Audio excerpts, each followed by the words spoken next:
Welcome in. You're listening to Locked On Now NHL, local experts on the biggest stories on the hardwood. I'm your host, Kainani Stevens. Thank you for making Locked On Now your first listen every single weekday. We have our Locked On NHL hosts here. We are going to begin with the Bruins, who won on the road in overtime in last night's biggest game.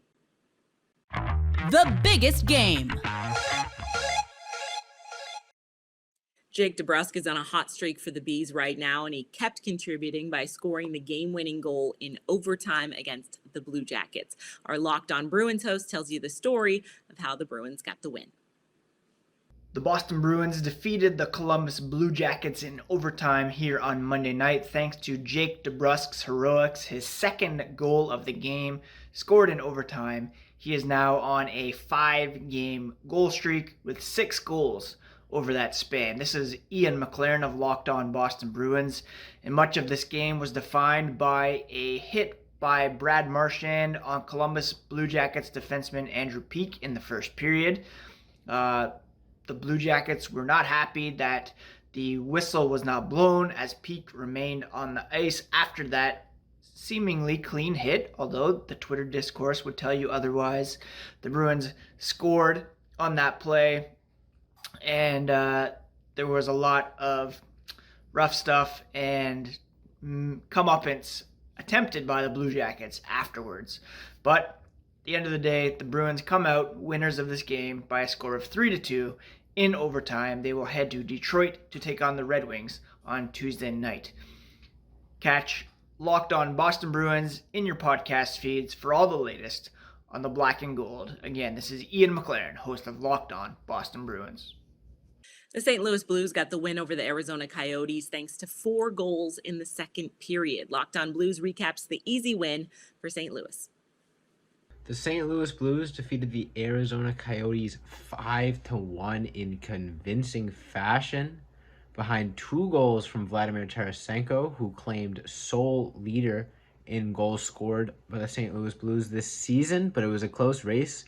Buchnevich got himself a goal, which tied it up at one point, and then Tarasenko got himself a second goal to retake the lead. So lots of 20 goal scorers on the Blues this year.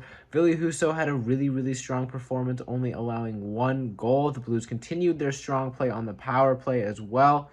Overall, just a really strong win from the Blues. First home game after a long road trip is always tough, and the Blues stood tall to the task and came away with a 5-1 victory. Next up is the Seattle Kraken on Wednesday, so let's hope they can carry that momentum from a win over a bottom 3 team in the NHL tonight and win over another bottom 3 team in the NHL on Wednesday. Let's go Blues. The Toronto Maple Leafs got a big win last night thanks in part to another big game from Austin Matthews. He's setting team records as he scores even more goals. Our hosts at Locked On Maple Leafs have the details after the Toronto victory.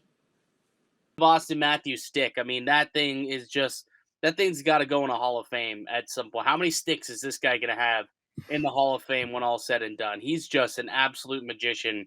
Matthews tying Rick Vibes' goal-scoring record for the Maple Leafs at 54 in the most Austin Matthews way. Just goes out, quick hat trick, and all right, we're tied. Good stuff. On to the next one. But just a statement win over Tampa Bay, kind of encompassed in that were a few other different little storylines. Jack Campbell, a vintage performance from Soupy there, looked more like his November self, really, in that game. Just an all-around good game, I thought. That's going to do it for this edition of Locked On Now NHL. Thank you so much for making Locked On Now your first listen every single weekday. Make sure you check out Locked On NHL and your team's Locked On podcast. I'm Kainani Stevens. This has been Locked On Now.